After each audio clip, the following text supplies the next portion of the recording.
辉哥撅起屁屁，正在给妈妈饭桌做标记。小家伙突然眼睛一转，似乎有了新主意。只见他转身，伸出一只脚，假装摔倒在地。这演技真的没谁了。辉宝究竟想干嘛呢？原来辉宝现在对竹叶比较感兴趣。只见他偷偷走到屏风前，抓起叶子就开吃。结果在竹叶堆中可以看到一只熊猫宝宝头。辉啊，你在这里是在偷偷练习吃竹叶，让所有人惊艳吗？辉哥偷偷享受的样子实在可爱。其实现在乐园的季节是叶子比竹竿好吃的时刻。爷爷也说过，瑞辉也是到了吃竹叶的阶段。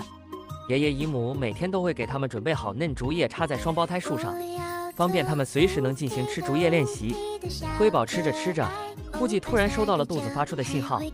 只见他突然站了起来，寻觅了一下，往旁边挪了挪地方，准备排便便。这是因为瑞宝、辉宝正处于食物转变过程，从母乳、奶粉过渡到吃竹子、竹叶，熊猫宝宝的消化系统会随之发生变化，这是每只熊猫宝宝必经之路。所以为了监测瑞辉的健康状况和进食的构成，姨母会时刻留意着他们排便，却把我们的灰公主看得不好意思了，直接把头转到一边去。